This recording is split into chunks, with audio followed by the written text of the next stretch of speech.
that brown font. So you can go ahead and click on any of those links and it'll make copies and templates for you to use in your own classroom. So the reason why I wanted to do organization today, as teachers, we work so hard inside the classroom. And I think that we work equally hard, if not harder, outside of the classroom to prepare those resources. So all of the different aspects that I'm going to be talking about today are going to be how to streamline working smarter, not harder. Especially with this new curriculum rolling in, lots of us had to kind of adapt our resources into a digital world that weren't necessarily meant for a digital world. And maybe our Google Drives are a little bit chaotic and wild. This new curriculum is the opportunity to start fresh, to start streamlining collaboration, to make sure that you can reuse resources next year and you can continue to make them better. So that's kind of the purpose of today. We're going to be going over quick tips and tricks. So getting the most out of the resources you have, some time-saving hacks that I've actually just learned this year. We're going to go over some different planning templates for lessons, unit planning, and full year planning that can make not only this year easier, but also your coming up years really easy. Some templates to streamline collaboration. So some pre-made resources so that you can really get to the depth of your work with your team instead of having to start fresh. And how to utilize features in Google Sites and Google Classroom to increase communication with your students and also your students' families. So my favorite tech tool is the Bookmark Manager. It seems like such a simple tool, but it actually can save so much time as a teacher. So as a new teacher or just a teacher in general, you're getting like so many websites, so many resources on a daily basis. I used to load them all into Google Docs and then I could never find them. Putting them directly into Bookmark Manager just saves you a ton of time. So I suggest adding folders to your Bookmark Manager so that you can kind of sort those new websites coming in. I love using emojis as a little visual icon to kind of visually separate those folders. So this square on the bottom is how I have my Bookmark Manager separated. I have my daily tabs, administrative and district links, the memberships that my students apply to that we reuse every year. So like Flipgrid, Extra Math, Quill, any other educational resources that I find, and then all of my subjects. So even if you find like an article that you love, you can add it into your subject. It's right there. So I suggest creating folders right in your Bookmark Manager. Once you have the, yeah. Question? Or someone's mic is on, no question. Once you have your folders made, all you have to do is when you're on the website you want to add, right click on the folder and click add page. And then it's ready to go at your fingertips. You can rename it to something a little simpler than the actual website name. So you right click on the folder you want to put it in, click add page, change the name to whatever you want. And then that website's just at your fingertips, ready to go. Big organization tip is you can actually add Google Drive folders, important Google Slides, important Google Docs into these folders so you can open them up right away. So we'll go into some of those different templates that I'm going to share with you, but we have like a weekly learning resources Google Slides template that we share as a grade team, and I have that right in my daily tabs folder, so I can open it anytime. I don't even have to go into my Google Drive. It's ready at my fingertips. If you want to add your Google Classroom into one of these folders, it's ready to go at your fingertips. If you like these ideas and you're looking at your Bookmark Manager, you're like, oh my gosh, how do I even organize this? It's just a bunch of district links that have been put in for me. You can click on the 3 dots on the right corner of your Bookmark Manager, and it'll take you into the actual area where you can just drag and drop the sites that are already in your Bookmark Manager and organize them there. So it's really, really easy to organize and reset. And then once you have your folders made, it's easily accessible. And you can even make subfolders within the folder. So in my administrative folder, I have my district links, and I also have my creative links where I'm like using Canva or any other virtual resources to help me create resources for my students and for my co-teachers. A nice tip, nice quick trick to use with your Bookmark Manager is you can actually right-click on a folder and click Open All, and it'll open all of the links within that folder. So if you're talking about like your Power Teacher for attendance, your Google Classroom, and maybe like whatever resource you use for daily planning, you don't have to go and find all of those websites, all of those links. You can just right-click and say Open All, and it'll open them all for you. So I even have like just my Shauna May Seneca, the school I work at, I just have like that Google Drive folder in there. So it just takes me to my Google Drive because I know that I'm going to be using it throughout the day. So it's just a little time saver in the morning. Digital planning. So I was a hardcore buy a beautiful planner, write all my plans into my beautiful planner, carry my beautiful planner around with me. But it cost me a lot of extra time with having to rewrite my schedule every week into it. So some digital planning tools, one of my favorite resources I came across this year was Planboard. So Planboard allows you to recreate a reoccurring schedule. It allows you to customize your schedule by like taking off PD days and holidays. And then it automatically adds your schedule in for you every week so that all you have to do is go and type your lesson. You do have the option. We have a lot of kind of crazy additions into our schedules as teachers, like read-in week, like Halloween, like presentations. So it does give you the option when you're actually in the planning day to click on the little drop arrow and change just one day's schedule. So it is really nice and adaptable. Super easy to use as emergency subplans. So you can access Planboard from your phone. There's a really user-friendly app.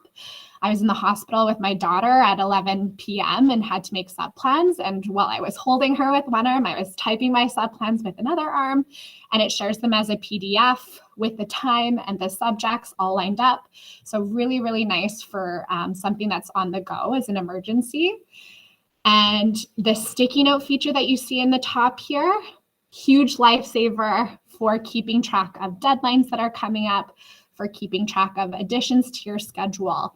While I'm in staff meetings, I'll open up the app in my phone. Oh, progress reports comments are due to administrators on this day. I'll go and type that into the sticky note for that day.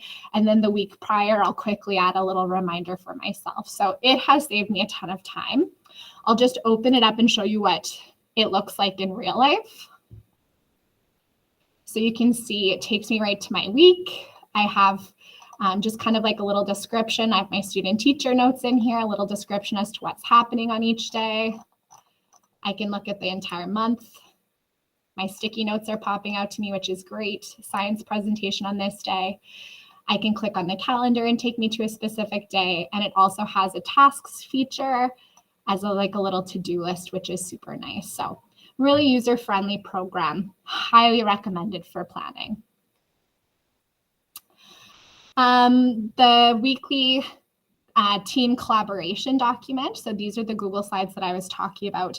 We hyperlink Google Slides for collaboration as kind of like a one-stop shop for all of our resources. So we have Google Slides that we share. We have digital workbooks that we share. We just link them into our Google Slides, and then it's kind of a nice one-stop shop for all. It streamlines our team meetings every week, and we can kind of like talk about what our goals are with those resources. I have added a template if you're interested in the way that this flows. If you click on that link, it'll make a copy for you. And it's already linked with the rest of the weeks for the entire year. So you can click on any of the weeks and it's ready to go to streamline collaboration with you and your team. The little icon in the top takes you back to the front page so you can have easy access to any week in the year. And then we have a little spot, and I can show you ours quick. We have a little spot that takes us to our overall year plans. So it's a nice kind of spot to keep an eye on where we've been and where we're going with our unit. So if that template interests you, the link is in there for you to make a copy for yourself. How to add a hyperlink to a Google slide. So I prefer to use Google Slides for my planning because the formatting is so easy and user-friendly with it. On Google Docs, the formatting kind of changes because it wants you to stay within like that page range. But if you want to add hyperlinks to Google Slides for large documents, what you do is you double click on the text or the image that you're wanting to hyperlink. You use the taskbar at the top and you click that little link icon, and then you can type the slide that you want to link it to. So hyperlinking Google Slides, that's what we use for all of our planning. That's how to actually add the hyperlink. And a tip, if you're working with a large project, like this is an entire year-long project that we're doing, I do suggest adding an icon at the top of the Google Slides that can take you back to your table of contents so that it's really accessible to the entire slides, not just like a part of the slides. So what our year and unit planning looks like. Again, these are working documents. It's nice to create a skeleton, especially with the new program of studies coming up. And I'll show you what my skeleton looks like. This is the older program of studies. So this is like kind of what our developed piece looks like. So we have taken the grade 5 math program of studies and kind of reformatted it into a 2-page document. It's a little bit more accessible, a little bit more manageable. We have it printed off like on clipboards behind our desk so we can kind of check off what outcomes we're hitting and when we're hitting them. To go to the actual unit, so it's hyperlinked into the Google Slides here. When you go to the actual unit, you can see our planned unit breakdown, our key vocabulary that we all agreed looked great for the unit. We highlighted the most important vocabulary, our 80-20, so what we're guaranteeing that all students are going to have once they've done this unit, and if they don't have it, we'll address it with intervention. Co-created assessments. We've used the speaker notes to add in any resources that we had, so our shared resources, Google Slides, work pages. We have sticky notes on the outside of the Google Slides for what went really well during that unit, what we want to improve on for next time. And then in this past PD on Friday, we went through and added any of the outcomes from grade 4 and any of the outcomes from grade 6. So it can kind of support you with, okay, these are what students should come in knowing, or maybe how we can support the lower students. These are what students should be able to do after, so you can maybe extend for our higher students. So what this looks like in the new program of studies is you just have your skeleton. Maybe it's a goal that you want to kind of create over the year. Maybe it's a goal you want to work on over the summer, but just creating a skeleton breakdown of, here's the 2-page program of studies outline. And then I have my unit breakdown, maybe some key vocabulary, and everything else is prepared to start to work on with your team members.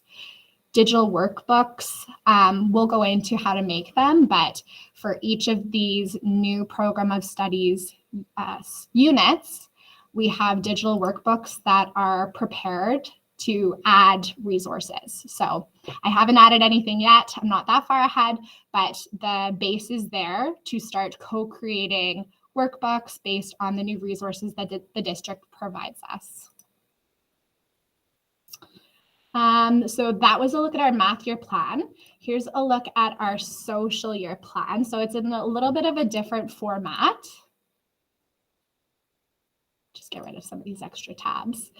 Let's look at, so again, hyperlinked the Google Slides so that we can look through each of the different subjects, different units, summary of the unit objectives, some resources and critical terminology, and then a breakdown of each subject. So this is kind of like a little bit more in depth, a year plan into a unit plan. It's all digital, so anyone can access it.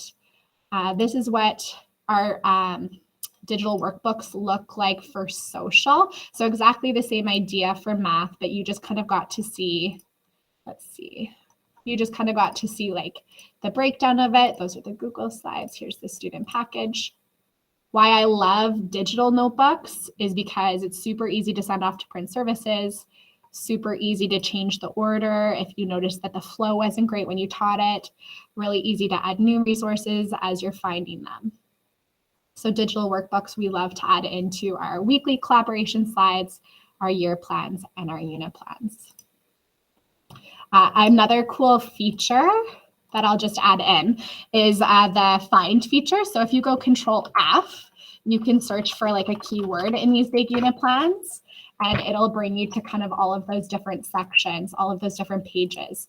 So having your plans digital versus paper, you get those kind of extra features. The search feature is really awesome when you're looking through kind of like these big Google Slide projects to keep you focused and find those areas that you want to go.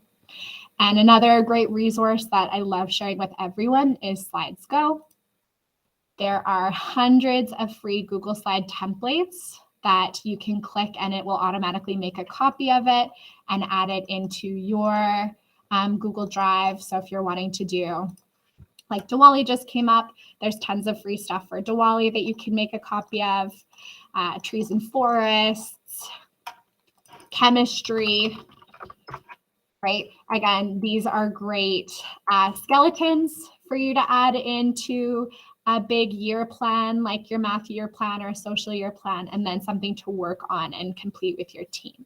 So someone did the work for you. You just get to go and change the information to make it specific for your class.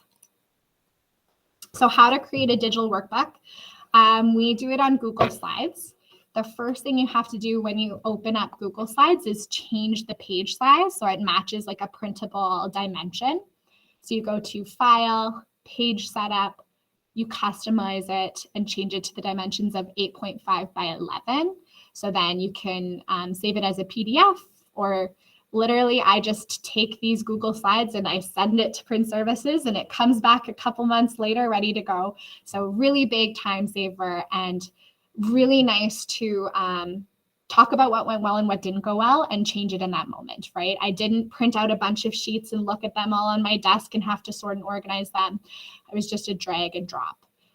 How we make our digital workbooks, we use a variety of resources. So for science, I've gotten the Brown book from Connect. They have the digital version. And I just will take a screenshot of it. And I think I showed that on the next page. So I've just taken like a screenshot of a worksheet from the Brown book, from a digital textbook, from math worksheets for kids is where I borrowed this one from a resource that you create using perhaps Canva. We take a screenshot of it, we recenter it, and then once the Google Slides are finished, I add the slide numbers so that it's easy to communicate when you're doing work with students. So it's easy to say, okay, let's go to page 7. Regardless of where you got your worksheet from, they can all find where page 7 is. If you haven't played with Canva before, I highly suggest you do. Teacher accounts have all of the access to all of the features. And there's hundreds of free worksheets available on Canva. So just an example, letter formation worksheets. You can type in a search, you can adapt the search to worksheets, and there's all these customizable worksheets ready to go. So you can play around with it. If you find something that you like the layout of, you can change the words, you can change the formatting to match whatever your subject is, whatever your content is. And then you can just add this picture into your digital workbook. So Canva is a great tool for creating resources and finding resources that are already made for you. So you're not, again, reinventing the wheel. Hyperlinking slides for student login and notes. So I love doing this in the beginning of the year to get all students login information for all of those memberships that I have them in.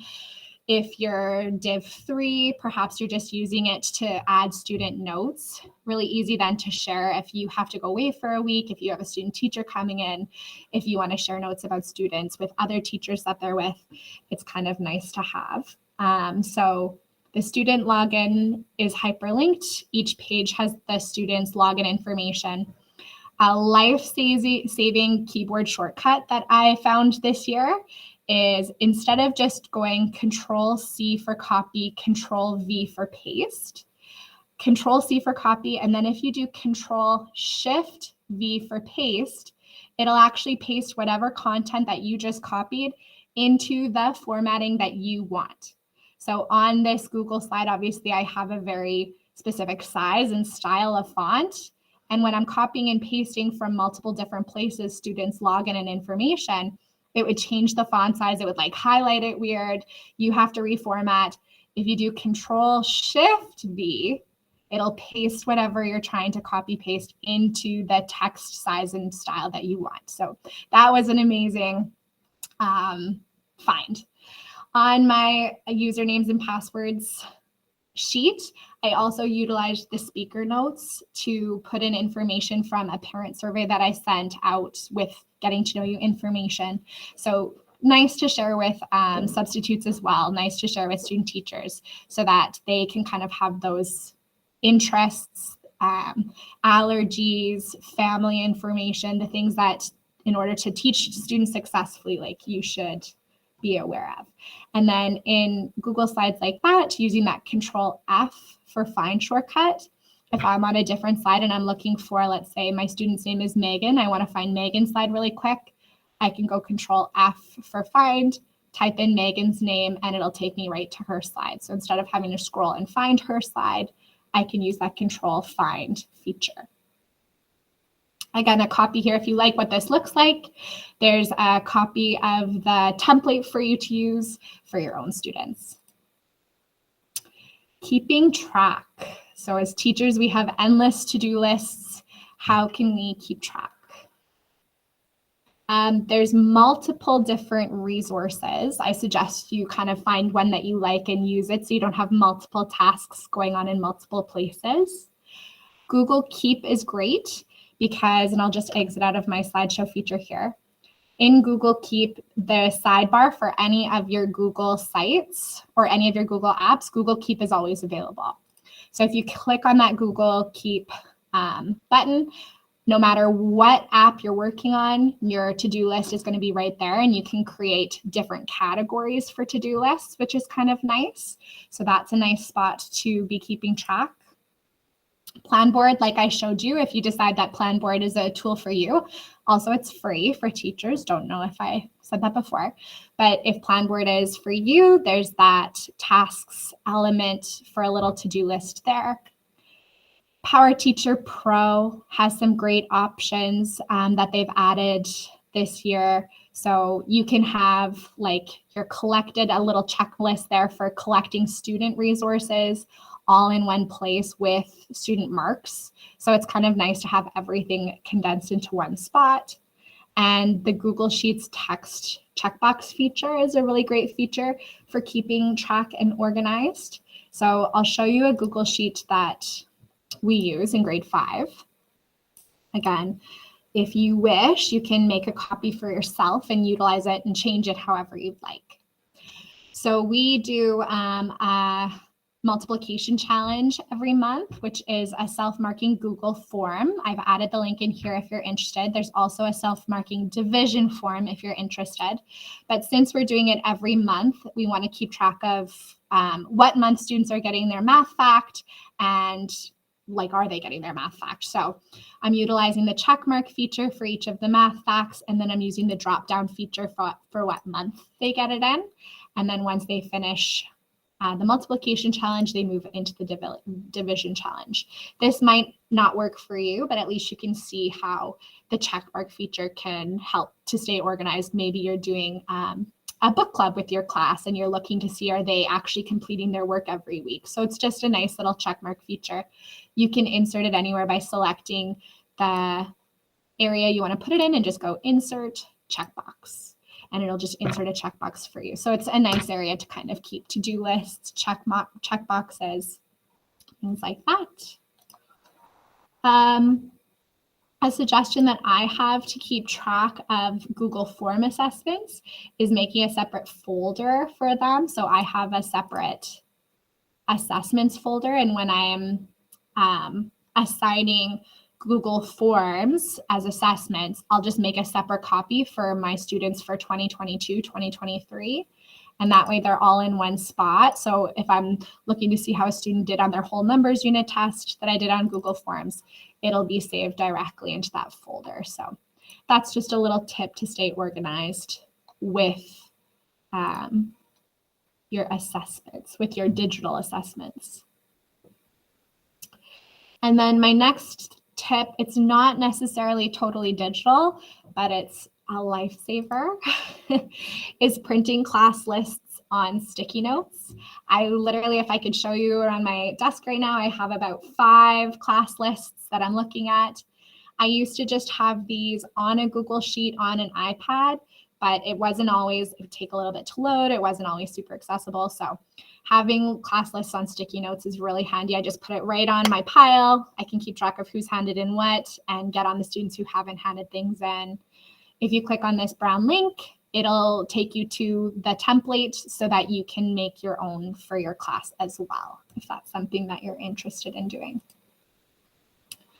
Does anyone have any questions so far before we continue?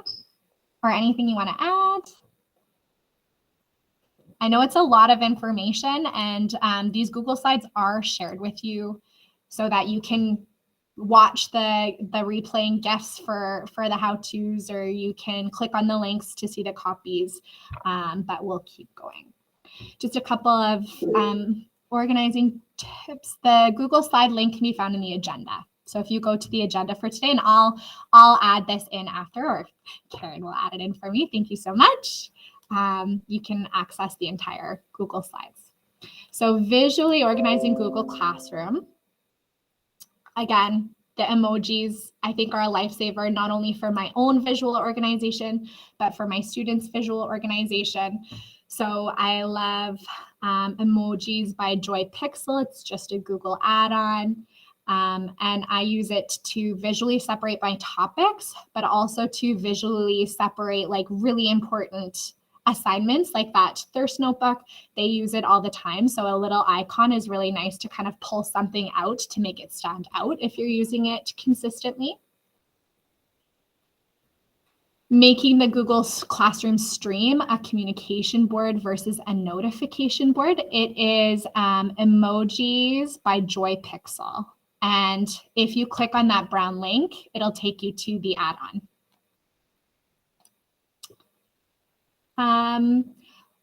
I think that this is a feature that lots of teachers do already, but if you don't know how to, you just go to your Google Classroom settings in that top right corner, and my little mouse will do it in a second. Scroll down and change classwork on the stream to hide notifications. You're already probably going to be pulling attention to different assignments and different material that you're posting to your class. Making the stream just a communication board is really nice. So you can maybe post, like, we have a grade 5 website, we have that posted on the stream. Important links that they need, we can post that on the stream, and then any kind of updates or upcoming events, we can post that on the stream. So keeping that stream nice and clean and clear is really helpful. If you don't know, you can reuse posts from a co-teacher's Google Classroom, from a past Google Classroom, or maybe you're specializing in a subject and you're posting the same content in multiple Google Classrooms. When you click that little addition button to add something to your Google Classroom, you can click reuse post. Just make sure that when you do click that, you're changing the topic to one of the topics in this Google Classroom. If you don't do that, then it's just going to make you like a copy of a language arts. So I clicked it and I actually added in my Google Classroom. So it will keep it in the topics that I already have within that. This is a really nice addition, Division 1, 2, and 3 teachers, is to have kind of like a visual hub for shared resources.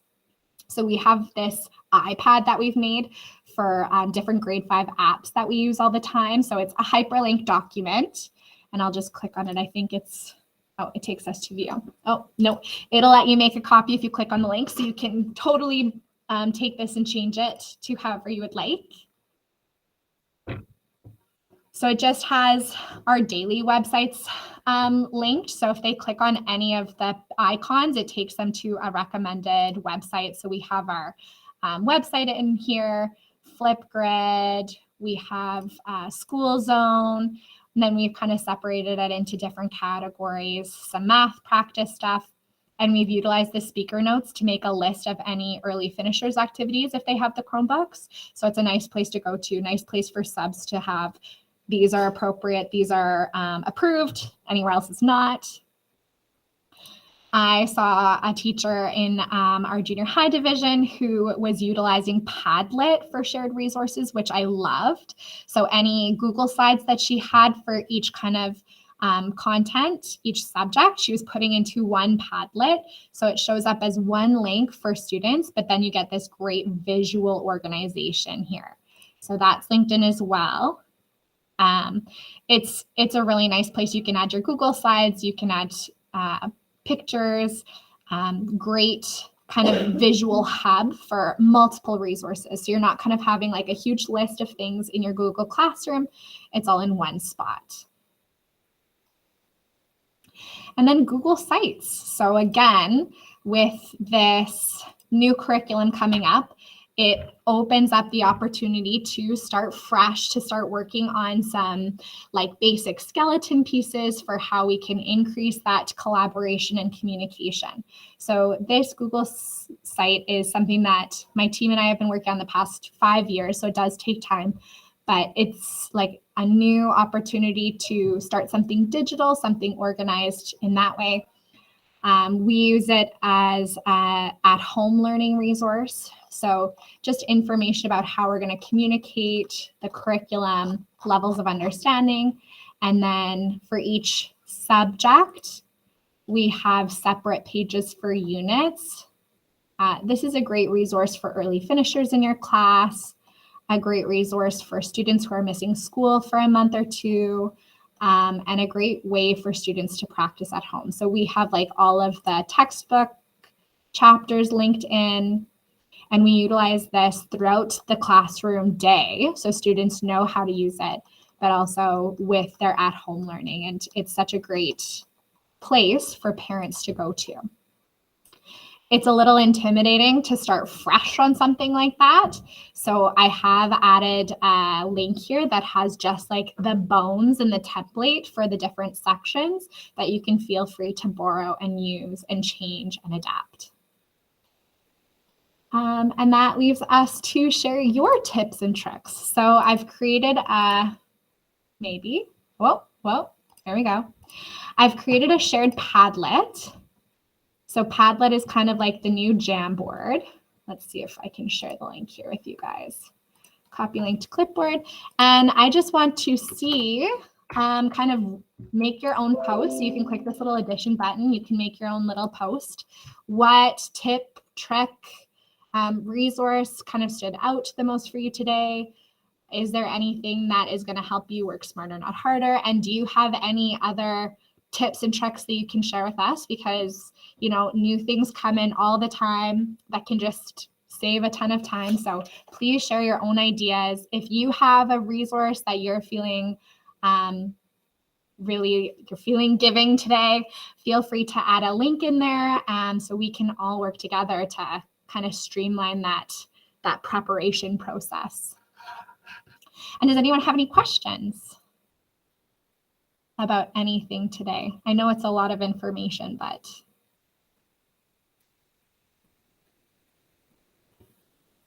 we'll see if any posts come up in the Padlet. Any ideas? Bookmark folders. Yes, the bookmark folders have saved my life too. So I have them all up here. Social, I have too many, but they're super helpful to come back to it.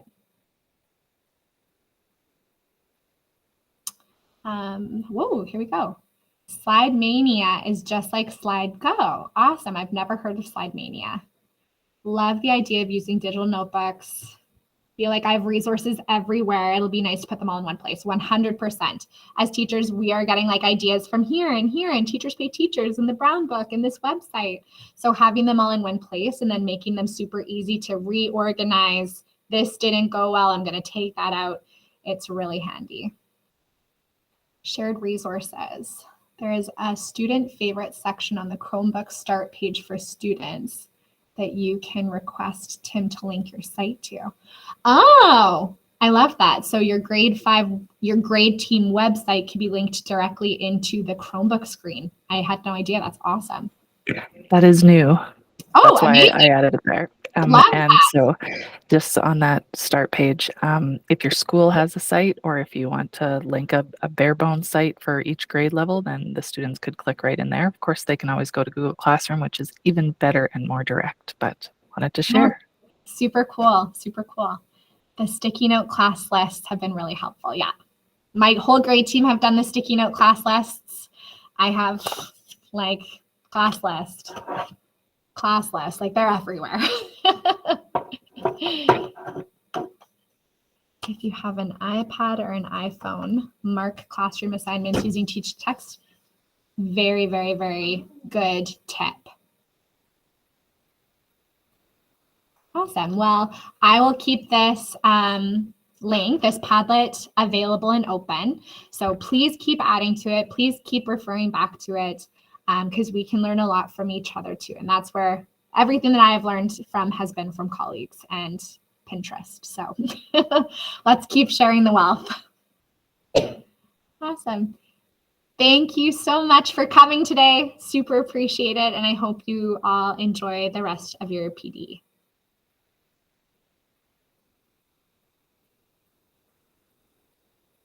Thank you all for coming.